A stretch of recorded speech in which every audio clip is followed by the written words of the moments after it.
अस्सलामुअलैकुम। Nobel अल-अनाम bye ज़ैन Niazi episode 26। उसका दिल यकदम ज़ोर से धड़का था। पलके उठाए खौफ के आलम में घिरी वो अब उसकी सुनहरी आंखों में देख रही थी। वो मुस्कुरा रहा था।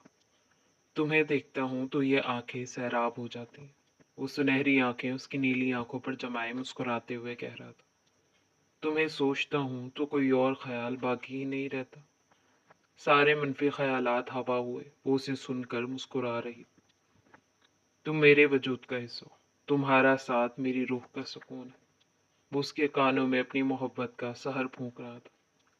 तुम जब मुस्कुराती हो तो राहिम सुल्तान जी उठता है। उसने अब जरा धीरे से उसके कान में सरगोशी की। वो उसके करीब था। तुम्हारे नाम से ये दिल धड़कता है। उसने अब उसका दाया हाथ अपने दिल के मकाम पर रखा था। वो उसकी धड़कनों को महसूस कर सकती थी, जो सिर्फ उसी के नाम की गवाही दे रही थी। अब उसने उसे खुद से लगाया था। तुम वो हो जिसे राहिम सुल्तान ने सबसे पहले महसूस किया कि हाँ, मोहब्बत भी कुछ होती है। तुम्हें देखकर पहली बार इस दिल ने कोई ख्वाहिश की थी। ये पहली बार जी उठा था। वो आंखें बंद किए उसे बस सुन रही थी। होठों पर मुस्कुराहट लिए उसकी कुर्बत में सुकून था। साहिर तो वो भी था। बस फर्क सिर्फ इतना था, वो लफ्जों का सहर फूंकता था और वो अपनी नीली आंखों से। ऐना, उसने पुकार। नीली आंखें खुली। वो एकदम उस तलस्सुम से बाहर आई। वो उससे अलग हुई। वो मुस्कुराया। अब वो धीरे से मुस्कुराहट दबाए कबर्ड्स की जाने बढ़ा था।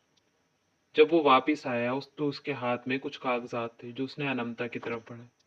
तुम्हारी अमानत, उसने कहा। अब वो फिर से उसके बराबर में खड़ा था। अनमता ने डॉक्यूमेंट्स खोल कर देखे। वो उसके डैड की जायदाद और कारोबारी हिस्से में शराकत के थे। राहिम, आप अमेरिका इसी काम के लिए गए थे? वो उसकी तरफ देखते बोली थी। हाँ, इसी काम के लिए गया था। लेकिन राहिम, मुझे ये सब नहीं चाहिए। मैं इन तमाम शेयर्स और प्रॉपर्टी की हकदार नहीं हूँ। वो एक लम्हे के लिए ठहरी थी। मैं जानती हूँ कि मैं उनकी बेटी नहीं हूँ। आवाज किसी खाई से आती महसूस हुई। आंसू बमुश्किल रुके। वो अब बेड पर आ बैठी। राहिम ने एक नजर उसे देखा। वो भी अब उसके बराबर में आकर बैठा था। राहिम, मैं चाहती हूँ कि मैं इन शेयर्स और प्रॉपर्टीज को किसी अच्छे काम के लिए इन्वेस्ट करूँ, जिसमें उन लोगों का मफाद हो जिन्हें इसकी मफाद की जरूरत है। मुझे अब इन प्रॉपर्टीज की जरूरत नहीं। मेरे लिए आप हैं, मुझे और कुछ नहीं चाहिए। अब की बार वो धीमे से मुस्कुराई थी। शहरी बारात के इवेंट की तस्वीर दिख रहा था जो उसे मूवी मेकर की तरफ से मौसूल हुई थी। वो बौखलाया हुआ मोबाइल थामे कमरे से बाहर निकला था। लाइबा, क्या तुम्हारे पास राहिम भाई की वाइफ की कोई तस्वीर है? लाइबा नाश्ते के लिए डाइनिंग टेबल पर बर्तन लगा रही थी जब वो उसके सर पर खड़ा बोला। हाँ है, वो बर्तन लगाते मसरूफ सी बोली। मुझे शेयर करो। ओके। लाइबा ने वहीं खड़े उसे मोबाइल से दो तस्वीर शेयर की थी। ओह, इवेंट की नहीं, वो उसकी भेजी गई तस्वीर देखकर जब्त से बोला था।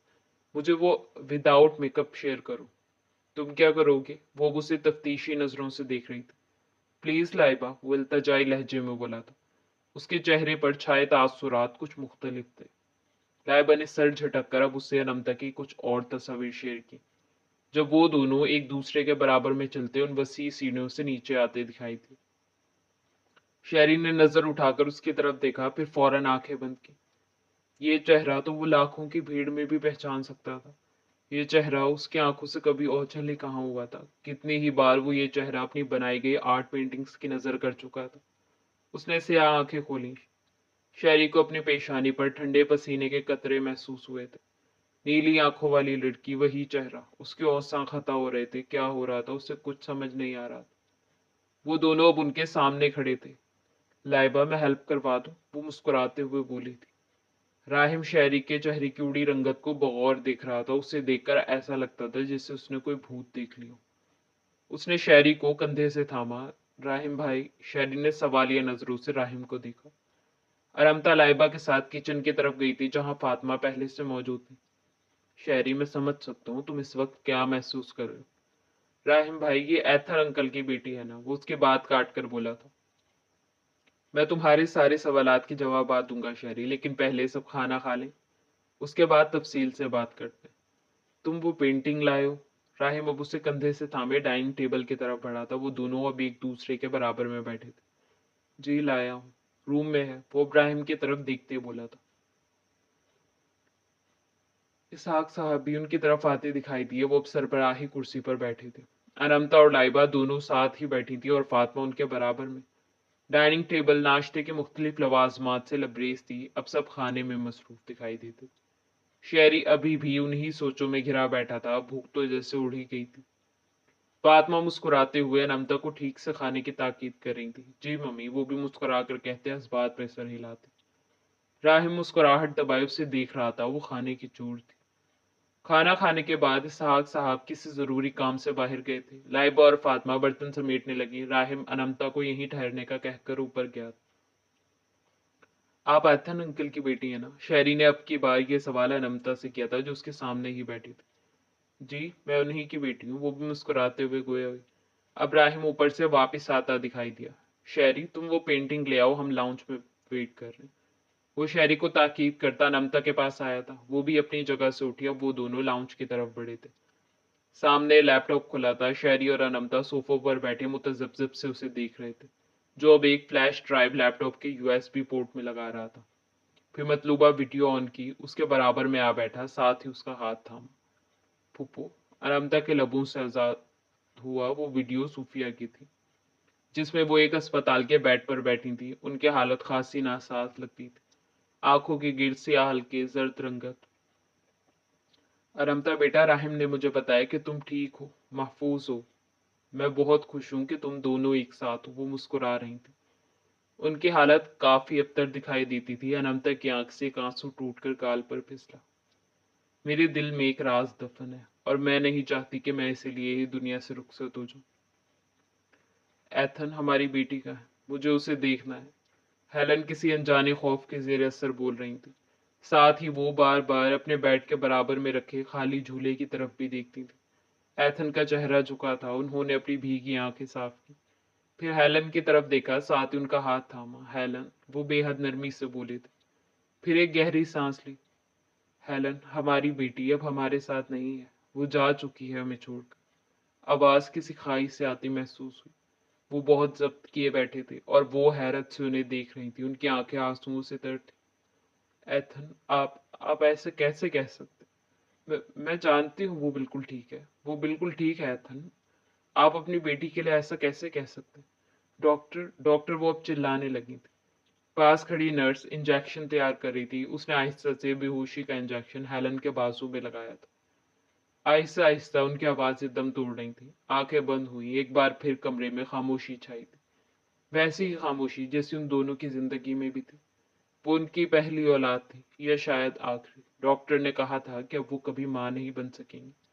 वो अब सिसकियों से रो रहे थे। जिस औलाद के लिए उन्होंने पूरे 10 बरस का तवील इंतजार किया था, वो मुर्दा पैदा हुई थी। वो अब उठकर कमरे से बाहर आए थे, आंखों में नमी लिए। हेलन की हालत खासी नासाज थी।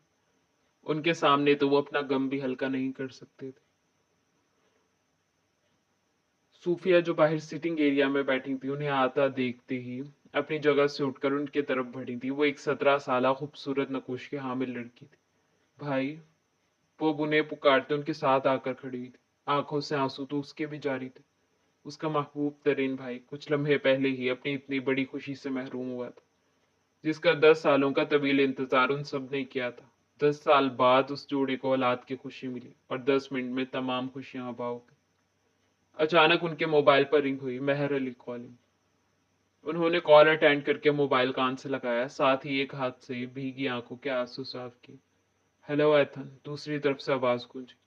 मैंने अभी तो थोड़ी देर पहले तुम्हारी तरफ से आया पैगाम देखा। मुझे बहुत अफसोस हुआ एथन, तुम्हारा गम बहुत बड़ा है। मैं और अक्सर बस पहुंच रहे हैं हॉस्पिटल। वो उजलत में कहते ड्राइव कर रहे थे। एकदम ही उनकी गाड़ी से कोई टकराया था। उन्होंने फौरन ब्रेक लगाई। कॉल डिस्कनेक्ट हुई। वो अब सूफिया के साथ ही सिटिंग एरिया में बैठे थे, चेहरा दोनों हाथों में गिराए। मेहर अली हवास बागता सा अपनी गाड़ी से का दरवाजा खोलकर बाहर आया था। रात के 3 बजे थे। उन्होंने अतराफ में नजरें दौड़ाई। सड़क पर इस वक्त किसी जी रुख का नामो निशान तक न था। अब अक्सर भी परेशान से गाड़ी से बाहर आई थी। वो एक हामला खातून थी जो उनकी गाड़ी से टकराई। वक्त कम था। वो दोनों जैसे तैसे उसे लेकर हॉस्पिटल पहुंचे थे। शायद मुआजिजा था।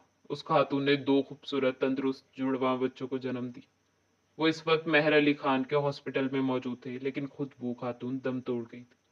उसके पास से ऐसा कुछ नहीं मिला था जिससे वो उसके खानदान को तलाशते, सिवाय गर्दन के गिर्द पहनी सलेब के वो एक ईसाई खातून थी।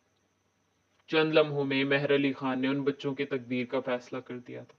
वो नौ मौलूद जो एक साथ इस दुनिया में आए थे, अब उनकी जिंदगी में हमेशा की दूरियां लिखी जा रही थी।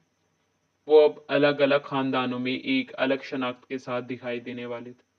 वो शख्स जो वक्त और तकदीर से हार बैठा था, ये तल्ख फैसला आज उसे भी कबूल था। वो नन्ही सी जान जिसने 2 घंटे पहले ही जन्म लिया था, वो उनके हाथों में थी। एथन की आंखों से आंसू रवा होने लगे थे। उसके नन्हे से हाथ, नन्हे पांव, मासूम सा चेहरा, बंद आंखें, वो कितनी प्यारी थी। मोहब्बत, शफकत उन्होंने आज महसूस किया था कि बाप बनने की खुशी आखिर होती क्या है। उन्होंने मोहब्बत से उसकी पेशानी को चूमा। वो भी एक गहरा सांस लेकर हेलन के कमरे की तरफ बढ़े थे। अब की बार भीगी आंखों के साथ चेहरे पर मुस्कुराहट भी थी। वो उसे गोद में लिए खुद से लगाए बैठी थी। एथन, आपको पता है मैंने एक बहुत बुरा ख्वाब देखा। मैं कभी इस ख्वाब को दोहरा भी नहीं सकती। वो बेहद तल्ख था। उन्होंने कहते साथ ही उस बच्ची के नन्हे से हाथ चूमे थे। वो बहुत खुश दिखाई दे रही थी। शायद उनका फैसला ठीक था। वो सोचते हुए अब उनके साथ ही बेड पर आ बैठे थे। उनमें से एक की पहचान कैथरीन एथन और दूसरे की शहरियार मेहर अली खान थी। एकदम लाउंज में खामोशी छाई थी। उस चलती हुई वीडियो का इख्तिताम हुआ था। राहिम ने चेहरा फेर कर उसकी तरफ देखा। नीली आंखें आंसुओं से तर थी। वो अभी भी उसका हाथ अपने हाथों में मुकीद के बैठा था। अब उसने नरमी से अपनी उंगलियों के पोरों से उसके आंसू साफ किए, साथ ही उसे खुद से लगाया। दूसरी तरफ शहरी भी बेसूद बैठा था। वो रोना चाहता था, चीखना चिल्लाना चाहता था। उसका नुकसान बहुत बड़ा था। वो लड़की कोई और नहीं, उसकी जुड़वा बहन थी, जो इस वक्त उसके सामने बैठी थी। कितने मुश्किल वक्त उसने अकेले देखे। उसका असल इस वक्त उसके साथ ना था। वो शर्मिंदगी के आखिरी दर्जे पर सोचों में घिरा बैठा था। ऐना, राहिम ने उसे पुकारा। वो उसके लिए फिक्रमंद था। साथ ही कुछ डॉक्यूमेंट जो अनमता और शहरी की पैदाइश के थे उसकी तरफ बढ़ाए। वो पढ़ रही थी, साथ ही हिचकियों से रो रही थी। वो उसका भाई था। वो कैसे नहीं पहचान सकी। कुर्ब, मलाल, सुर्ख आंखें, वो बेसाख्ता ही उठकर अब शहरी की तरफ बढ़ी। डॉक्यूमेंट जमीन पर बिखर गए थे। शहरी, तुम मेरे भाई हो। वो उसका चेहरा दोनों हाथों में थामे कह रही, आंखों में आंसू, होठों पर भाई के मिल जाने की खुशी। शहरी, देखो। वो उठकर राहिम की तरफ आई थी, उसके हाथों से डॉक्यूमेंट्स लिए और वापस शहरी के पास आई। ये देखो शहरी, तुम मेरे भाई हो। तुम मेरे जुड़वा भाई हो शहरी। और फुप्पो ने भी तो बताया। वो उसे शायद यकीन दिलाने की कोशिश कर रही थी। शहरी अपनी जगह से उठा था। उसका चेहरा बेतासुर था, जर्द रंगत। वो टेबल की तरफ बढ़ा था। वो जा रहा था और उसकी निगाहें उसी पर जमी थी। जब वो आया तो उसके हाथ में वही आर्ट पेंटिंग थी जो एक खाकी कागज में मुकीद थी। अब उसने वो पेंटिंग अनमता की तरफ बढ़ाई थी, चेहरा झुकाए। वो इस वक्त नदामत की गहराइयों में था। अनमता ने पेंटिंग थामी और कागज से आजाद करके सामने की। वो पेंटिंग उसी की थी। उस पेंटिंग में कोई और नहीं बल्कि अनमता थी। वह हैरत से उस पेंटिंग को देख रही थी। मैं बहुत शर्मिंदा हूँ, अचानक वो बोला था, हलक में आंसुओं का गोला अटका था। हाँ, मैं तुम्हारा भाई हूँ। ये पेंटिंग मैंने तब बनाई जब मैंने तुम्हें कभी देखा भी नहीं था। तुम अक्सर मेरे ख्वाबों में आती थी। अब उसने नजर उठाकर उसकी तरफ देखा। रमता ने पेंटिंग राहिम को थमाई और शहरी के हाथ थाम। वो मुस्कुरा भी रही थी और रो भी रही थी, और राहिम एक साइड पर खड़ा उन दोनों को देख रहा था। मुझे समझ नहीं आ रही मैं किस तरह अपनी लापरवाहियों का ज़ाला करूंगा। वो नजरें झुकाए कह रहा था। सिया आंख से एक आंसू टूटकर गाल पर फिसला। राहिम अब बाहर की तरफ बढ़ा था। नहीं शहरी, अगर शर्मिंदा होना है तो हम दोनों को होना चाहिए। सारा इल्जाम किसी एक के सर क्यों। वो मुस्कुरा रही थी, साथ ही उसके आंसू भी साफ कर रही थी। अपने सगे भाई के होते हुए तुमने इतनी प्रॉब्लम्स फेस की। उसने कहते साथ ही एक गहरी सांस खारिज की, आंखें आंसुओं से तर। नहीं शहरी, इसमें तुम्हारा कोई कसूर नहीं। कसूर वक्त का था। वो धीरे से मुस्कुराते हुए उसे समझा रही थी।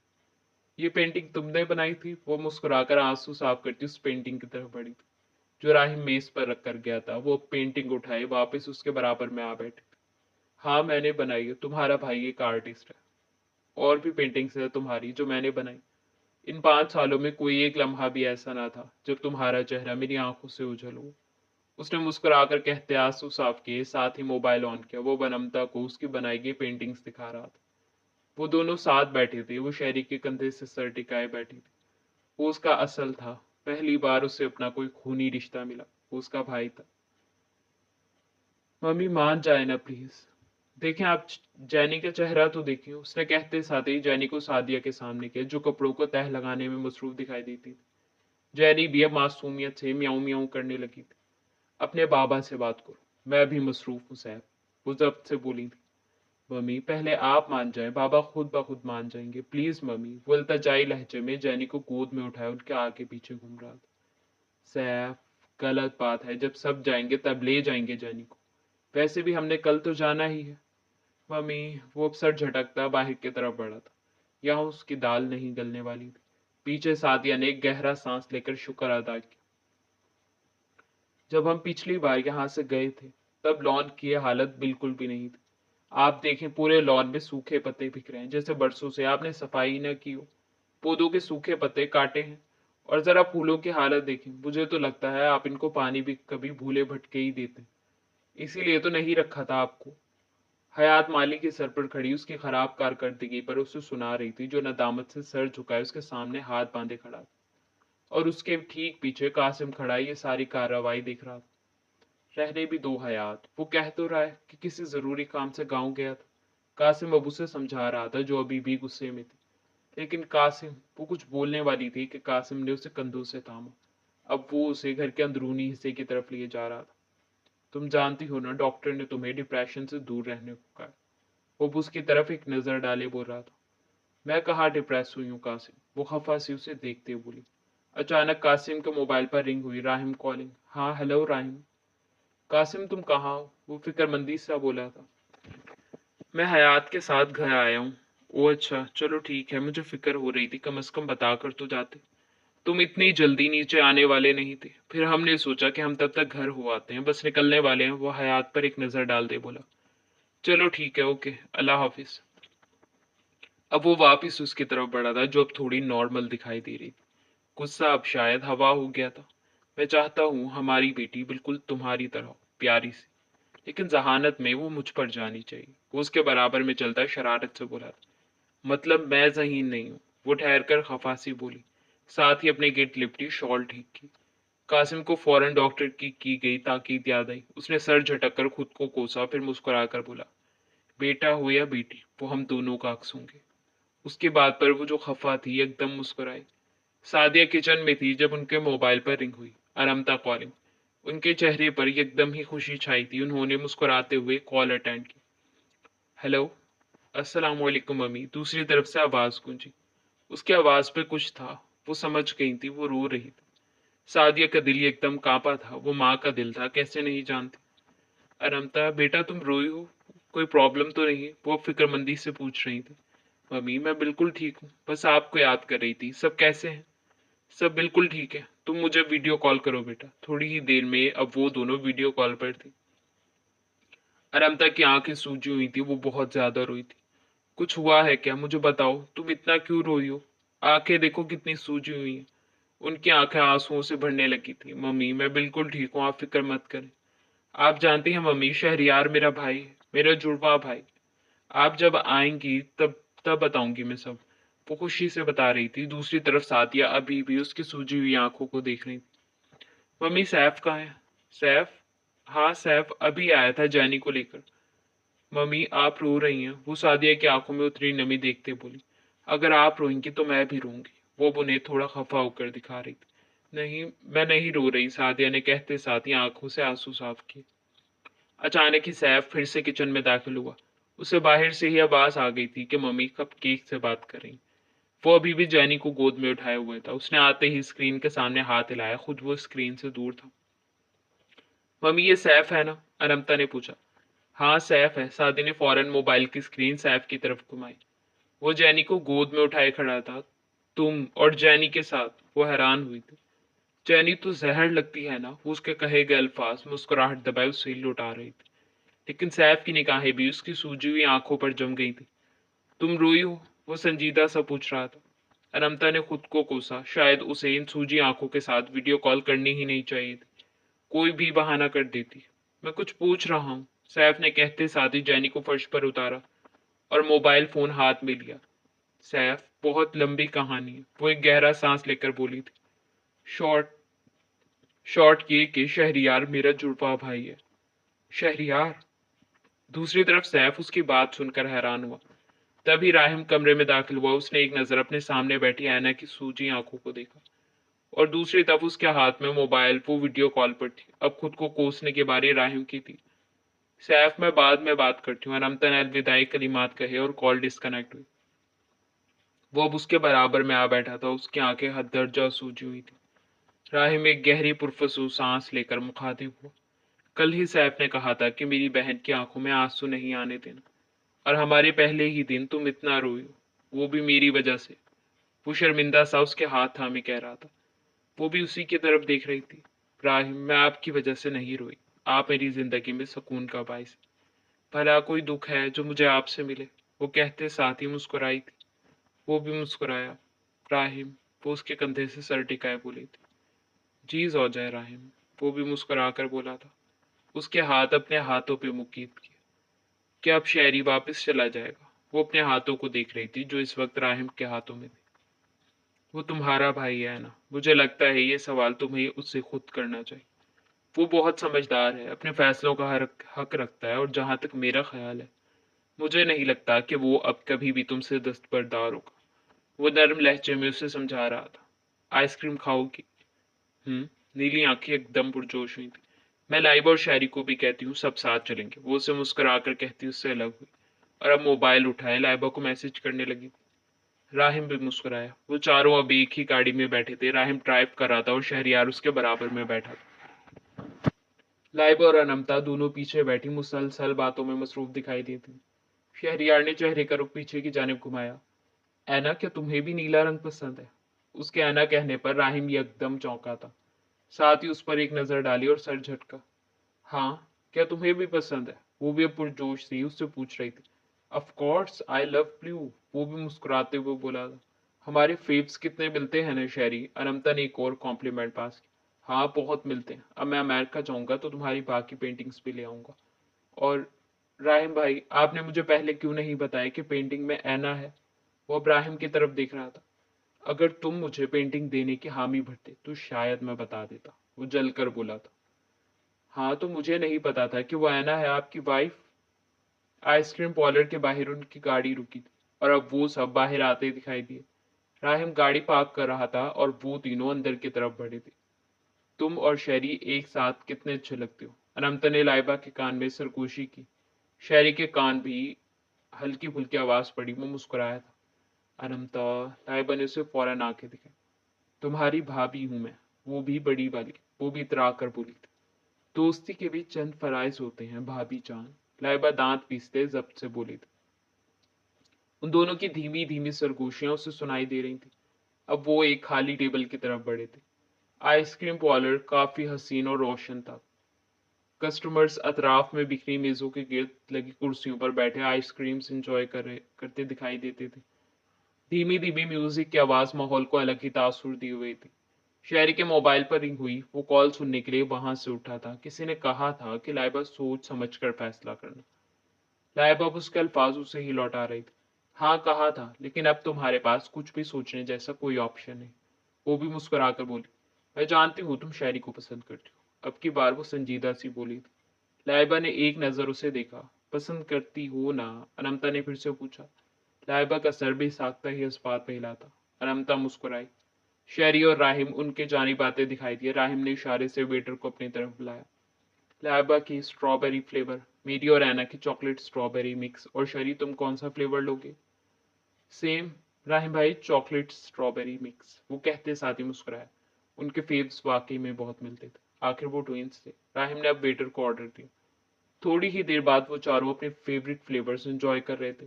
सुनहरी आंखें लैपटॉप की स्क्रीन पर जमाए, उसकी उंगलियां तेजी से कीबोर्ड पर मुतहरिक थी। उसका मिशन अपने अंजाम को पहुंचा था। उस मिशन को अंजाम तक पहुंचाने के दौरान की अहम मालूमात वो अब आगे अफसरान को अरसाल कर रहा था। आज राहिम का वलीमा था और उसे इस इवेंट में भी जरूर शिरकत करनी थी। अचानक उसके मोबाइल पर रिंग हुई। उसने चेहरे का रुख मोबाइल की तरफ किया। Major Shahid name calling. Call attend की। अस्सलाम वालेकुम सर। वालेकुम सलाम। जी sir. Okay, I am coming. उसने मोबाइल वापस रखा। वलीमे के इवेंट में अभी 2 घंटे बाकी थे। वो वक्त पर पहुंच जाएगा। उसने लैपटॉप बंद किया। तुम्हें पता है मैं एक दिन में कितना बोर हुआ? और अब तो तुम भी हमारे भाई हो। सैफ शहरी स्लिप रटते बोला था।